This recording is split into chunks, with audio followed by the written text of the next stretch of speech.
기도하겠습니다. 감사하신 하나님, 성령님께서 저희를 주장하셔서 주가 저희에게 들려주시는 말씀들 잘 듣게 하시고 하나님의 감동이 우리 모두를 채우게 하여 주시옵소서. 저희를 하나님께서 기뻐하시는 길로 이끄시고 주장하여 주시옵소서. 예수님의 이름으로 기도합니다. 아멘. 이 여름 동안에 우리는 다시 예레미야의 말씀을 묵상합니다. 예레미야 별명은 눈물의 선지자죠. 그는 하나님께 불순종한 유다와 예루살렘을 향한 멸망을 선포하면서 동시에 그 모든 것을 슬퍼하고 안타까워하며 눈물을 흘렸습니다. 그가 하나님의 말씀을 전하기 위해서 많은 저항을 견뎌야 했습니다. 예레미야는 제사장이긴 했지만 예루살렘 출신이 아니라 몰락한 아나돗 출신이었습니다. 아나돗 계열이었습니다. 그래서 그의 선포를 듣는 사람들은 하나님 편에서 외치는 거룩함의 회복보다는 예루살렘 중심의 질서를 개편하라는 정치적인 메시지를 들었습니다.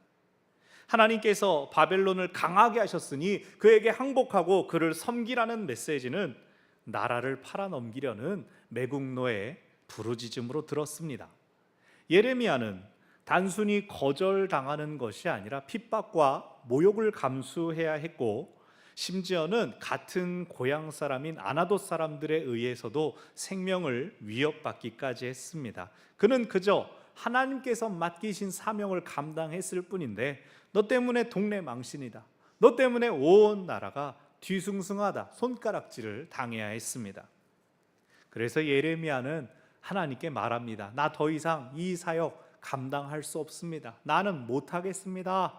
또 자기가 그렇게 얘기했다가 하나님께서 허락하신 말씀을 전하지 않으면 내 가슴이 불붙는 것 같아서 견딜 수가 없다. 그래서 다시 말씀을 전하러 뛰쳐나갔습니다.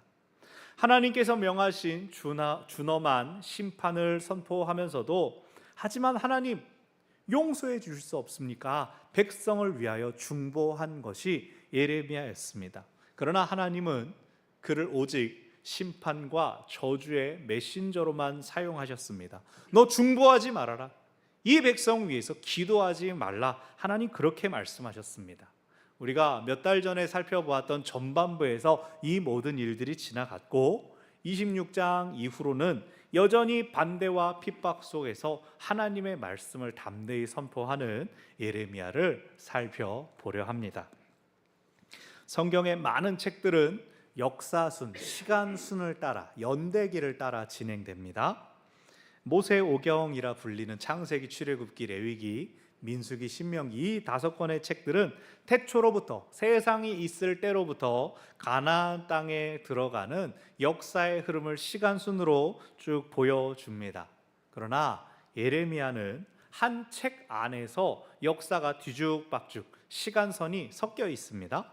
젊은 나이에 부름받았던 예레미야는 유다의 마지막 5명의 왕의 통치 시기를 쭉 살아가는데 요시야, 여호아하스, 여호야김, 여호야긴, 시드기야 이 왕들의 통치가 예레미야서 안에서 나타날 때는 시드기야가 다스릴 때에, 여호야김 왕이 왕에 올랐을 때에, 다시 여고냐가 붙들려 갔을 때에, 순서가 이때 과거로 갔다가 미래로 갔다가 왔다 갔다 합니다. 왜냐하면 예레미야의 메시지가 반국가적이었던 것이기 때문에 여호야김 왕이 한번 내가 하나님의 말씀 들어봐야겠다, 예레미야서를 기록한 서기관 바룩을 불러다가 내 앞에서 낭독하여라. 그래서 바룩이 낭독을 마치면 그만큼을 쭉 찢어서 불에 태워버렸습니다. 듣는 척하고 이런 건 다 불태워버려야겠다, 여호야김 왕이 그렇게 핍박을 했습니다. 그런데 나중에 바룩이 돌아와가지고 뭐라고 썼더라? 다시 하나님 뭐라고 말씀하셨더라? 그것을 다시 기록해서 복원했습니다. 뿐만 아니라 예레미야는 노년에 친애굽파와 함께 이집트로 망명 갑니다. 강제로 끌려갑니다.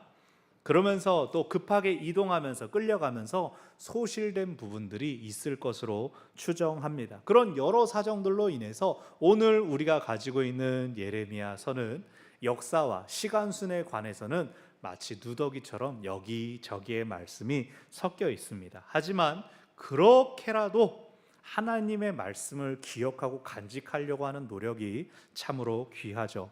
그래서 이 말씀들이 귀에는 썼을지언정 듣기는 불편했을지언정 하나님의 말씀을 어느 때고 무엇이든 명심하고 기억해야 한다는 그 마음이 오늘 우리에게 전달되기를 바랍니다. 아멘.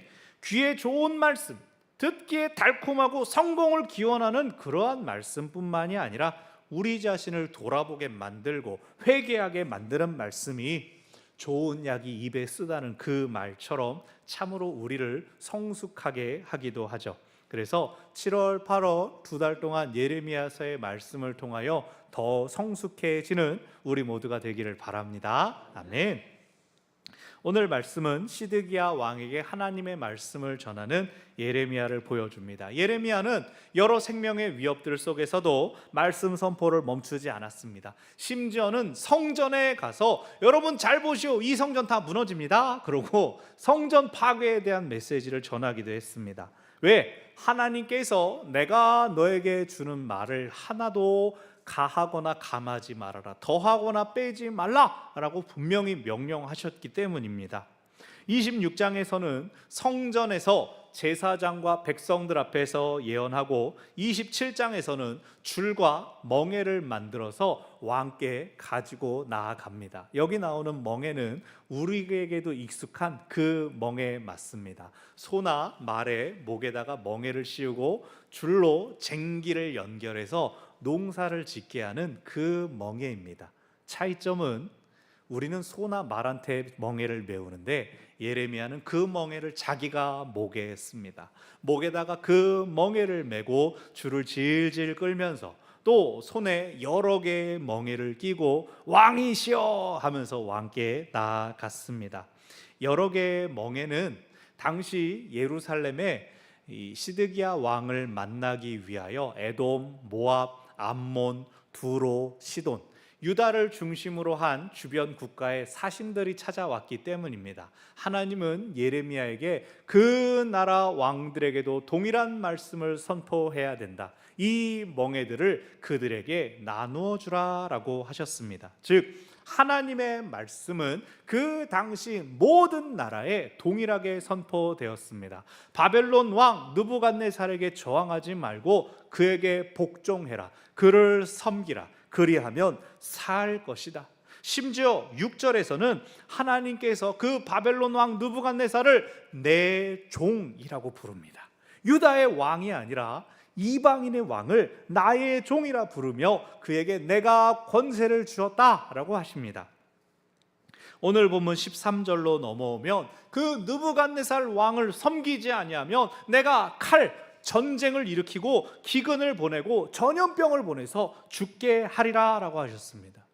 요즘 커뮤니티에서 도는 말로 누가 칼 들고 바벨론 왕 섬기라고 협박함? 이런 것처럼 하나님이 칼을 들고 바벨론을 섬겨라, 지금 이러고 있는 겁니다. 당시에는 바벨론 섬기지 않아도 된다, 우리가 이길 것이다 라고 예언하는 선지자들도 있었습니다. 불과 몇 년 전에 바벨론의 느부갓네살 왕이 올라와서 여호야긴 왕을 폐위시키고 바벨론으로 끌고 갔습니다. 대신 여호야긴의 삼촌인 시드기야를 왕위에 앉혔죠. 그러면서 느부갓네살은 성전과 왕궁의 보물들과 또 그 귀족들을 포로로 잡아갔는데 이게 이미 두 번째 있었던 일입니다. 처음 포로로 끌고 갈 때에는 당시의 왕이었던 여호야김을 위협하기만 했습니다. 내 말을 잘 들어야 된다, 애굽에 선을 대려고 하지 말아라. 그랬는데 여호야김이 계속해서 어떻게든 이집트와 협력해서 바벨론을 이길 생각을 하고 그러다가 세상을 떠났습니다. 아들 여호야긴이 왕이 되었다고 하자 3개월 만에 느부갓네살 왕이 쫓아온 겁니다. 네 아버지가 내 말을 잘 듣지 않았기 때문에 너는 나의 볼모가 될 것이다. 그래서 포로로 데려가고 대신 시드기야 네가 왕을 하고 있어라. 얼마나 굴욕적인 역사입니까?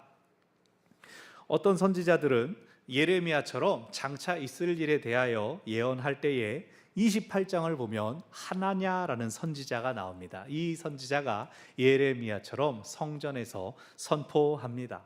앞으로 2년 후에 바벨론이 멸망하고 모든 포로들이 돌아오게 될 것이다. 바벨론에 굴하지 말아라 라고 하는 메시지를 하며 멍에를 걸고 있던 예레미야에게서 그 나무 멍에를 빼앗아서 부숴버립니다. 이렇게 하나님이 부숴버릴 것이요.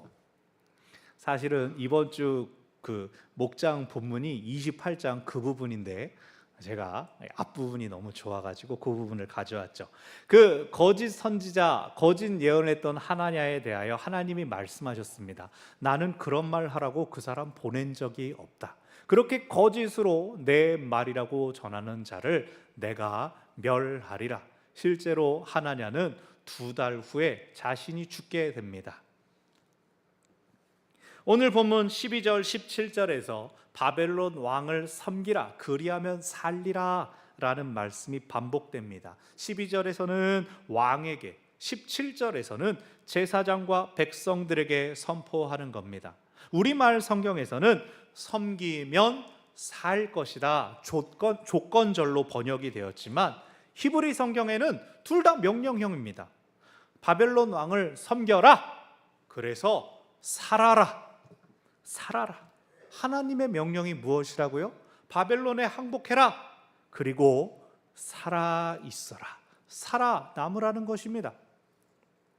하나님께서 당신의 백성들에게 요구하시는 것, 바라시는 것은 그들이 하나님과 함께 사는 것입니다. 그런데 유다는 장차 성전이 파괴당하고 나라는 멸망당하고 백성들은 포로로 끌려갈 것인데 어떻게 하나님과 함께 살 수 있나요? 하나님은 국경에 갇혀 계시는 분도 아니시고 성전 안에만 머물러 계시는 분이 아니시죠.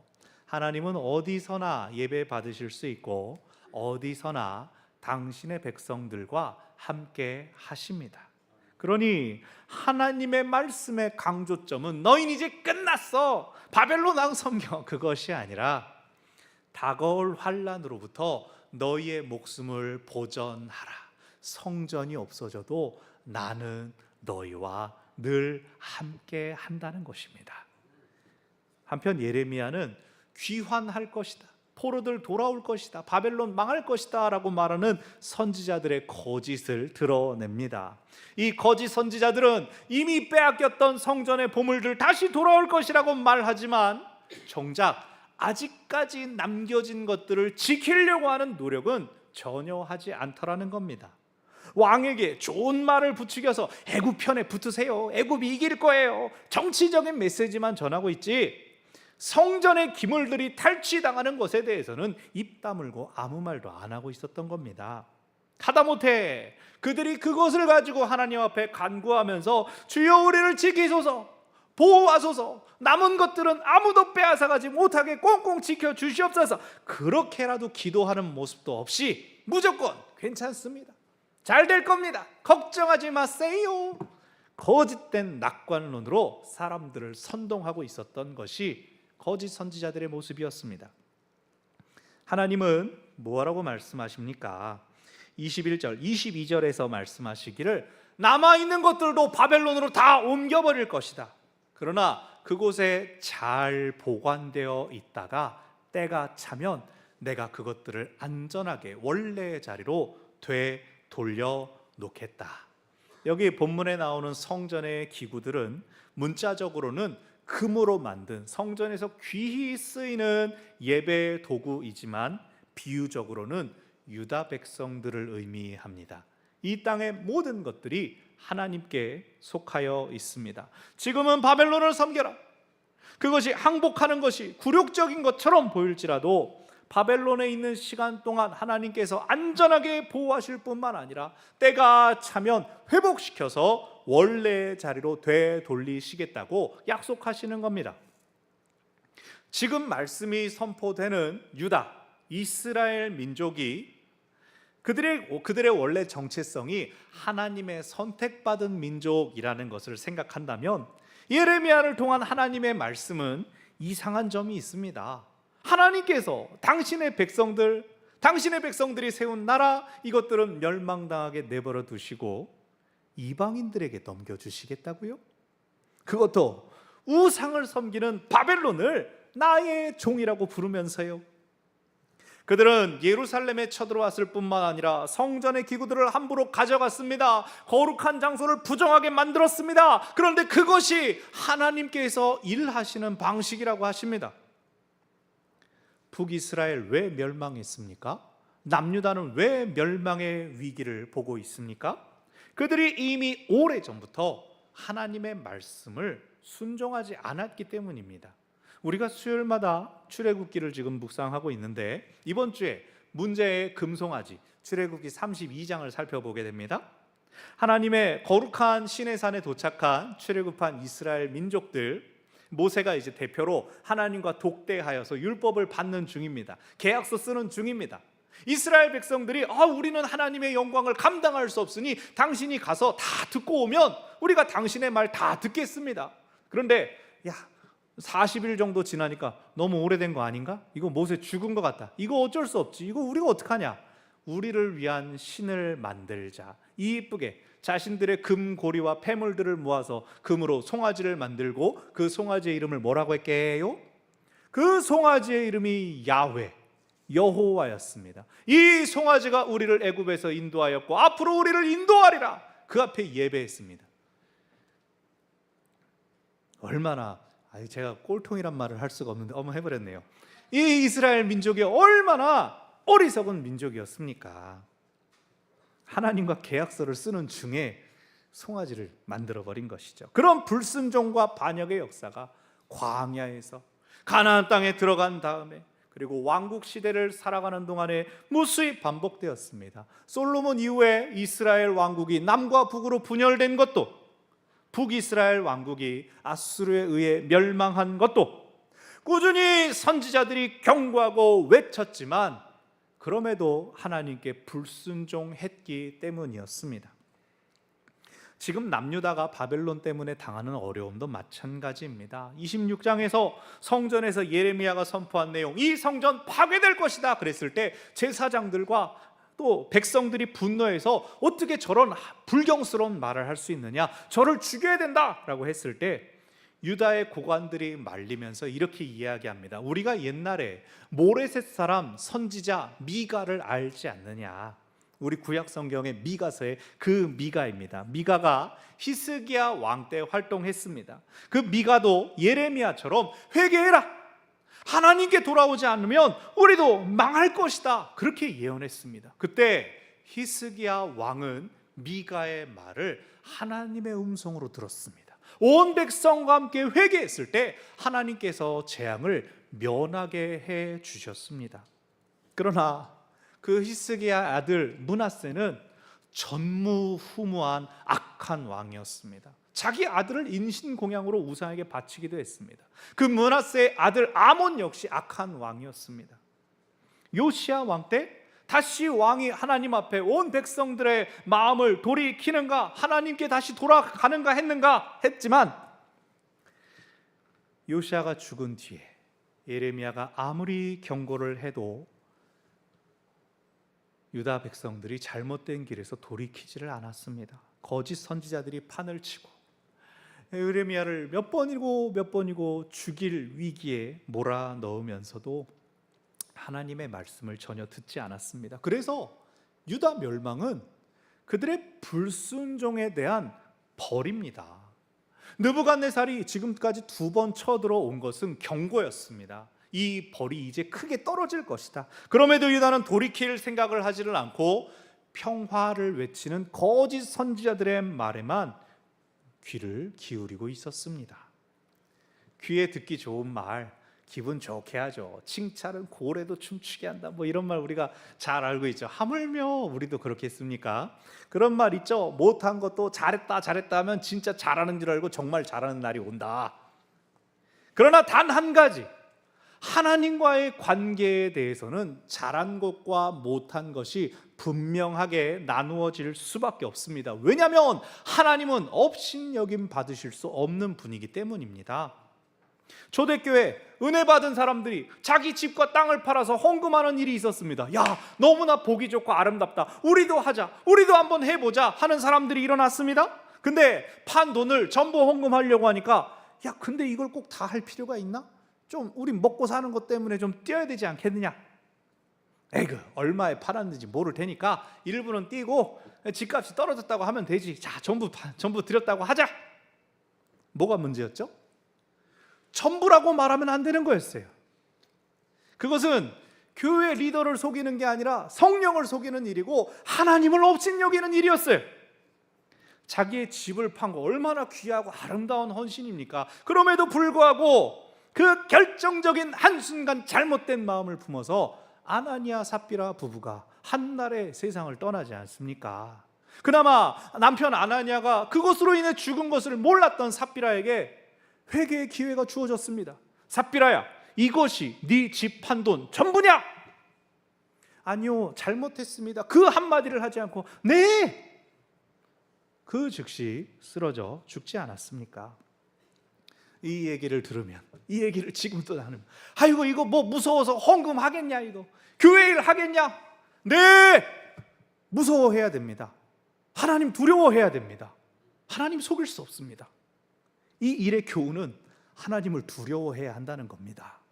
하나님은 온 세상을 지으신 세상의 주인일 뿐 아니라 우리를 다 지켜보시는 분이십니다. 그렇다고 해서 하나님이 막 우리의 감시자가 되고 우리가 잘못할 때마다 쫓아와서 너!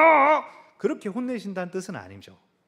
우리가 고백하듯이 하나님은 아버지 되시며 또 때로는 우리를 품어주시는 어머니와 같은 분이십니다. 그러나 그것이 하나님을 업신여겨도 된다는 말은 절대 아니죠. 여러분, 우리의 기도를 돌아보아야 합니다. 우리가 필요한 것 있으면 하나님 앞에 구합니다. 주님, 병을 낫게 해주세요. 이 통증 사라지게 해주세요. 건강하게 해주세요. 나의 몸을 낫게 해주세요. 주님, 먹고 살기 힘듭니다. 돈 주세요. 집 주세요. 집값 오르게 해주세요. 내가 산 주식은 다 빨간색 되게 해주세요. 여러분이 하나님, 우리 아이가 좋은 직장 얻고 탄탄해서 세상에서 성공하게 해주세요. 그 기도 나쁜 거 아닙니다. 좋은 기도입니다. 간구하면 하나님께서 필요하실 때 응답하실 겁니다. 하지만 우리가 우리의 필요한 것만 아뢰고 정작 하나님께서 우리에게 원하시는 것들을 듣지 않는다면 그건 기도한다라고 하면서 사실 하나님을 업신여기는 게 될 수도 있다는 겁니다. 여러분, 우리의 기도는 말하는 기도입니까? 듣는 기도입니까? 여러분, 말하는 만큼 듣기도 하십니까? 기도에 대한 오해가 있습니다. 몇 시간이고 쉬지 않고 부르짖을 줄 알면 그게 기도를 잘하는 거라고 생각합니다. 나 오늘 기도 잘 됐어. 어떨 때 우리가 그렇게 말합니까? 막 기도가 잘 나왔어. 막 술술술술 막 방 안으로 나왔다가 막 지치지도 않고 막 침은 한 사발이 놓여 있었는데 오늘은 정말 뜨거웠지. 내가 얼마나 말 잘했는가가 기도의 이 평가가 되면 안 됩니다. 기도, 하나님과의 대화라고 하지 않습니까? 주고받아야 되는데 나 혼자 따다다다다 떠들고 그게 뭐 대화가 잘 됐다고 어떻게 말합니까? 하나님과 나누어야 되는 걸 나 혼자 말했는데요. 부부간에 보면은 어떤 부부들은 한 분이 주로 말씀하시는 역할을 하는 부부들이 있습니다. 일부러 이제 말씀을 좀 꺼내 보려고 이쪽에다 말을 걸어도 이분은요 그러면서 이제 대화를 자연스럽게 주도하시는 분들이 계세요. 제가 볼 때는 이렇게 뭔가 하실 말씀이 있으실 것 같은데 나중에 두 분은 너무 만족하는 거예요. 우린 대화가 잘 통해요. 한 분은 잘 들으시는 걸로 충분하신 겁니다. 말씀하시는 분이 잘 이끄시는 거죠. 그런데 하나님과의 관계는 그렇지 않습니다. 하나님이 말씀을 더 하시는 게 맞죠. 당연히 하나님은 우리의 기도를 잘 들으십니다. 이루시는 것도 하나님의 뜻에 달려 있죠. 그러나 우리가 기도할 때 내 말만 하면 하나님의 뜻을 어떻게 알고 실천할 수가 있습니까? 들은 게 없는데. 여러분, 자기 감정에 속으면 안 됩니다. 나 기도 잘 된 것 같아. 이 기분에 속아 넘어가면 안 됩니다. 하나님은 우리에게 때로는 말도 안 되는 일을 명하실 때가 있습니다. 마음을 불편하게 하고 삶을 깊은 수렁에 빠뜨리실 때가 있습니다. 우리는 그 상태를 빨리 바꿔달라고 기도하죠. 왜? 우리가 싫어하는 상황, 낯선 상황, 떨어지는 상황이 있으면 죽을 것 같은 기분을 느끼니까요. 그러나 하나님의 뜻은 그 상황을 통하여서 우리의 존재가 바뀌는 데 있습니다. 상태에 연연하지 않고 하나님을 전적으로 신뢰할 수 있게 되기를 하나님은 원하십니다. 상태의 변화에만 매달리고 빨리 이것 바꿔주세요, 이거 고쳐주세요, 이거 해결해 주세요, 그렇게만 기도하면 어떻게 됩니까? 하나님이 불쌍히 여기셔서 어려움을 넘겨주시면 이제 그걸로만 만족할 뿐이에요. 휴, 살았네. 그냥 한순간 겨우 넘긴 거예요. 스스로 성숙할 기회를 놓쳐버린 것은 모르고 세상 것을 얻은 것으로 만족할 뿐입니다. 참으로 그의 기쁨은 무엇입니까?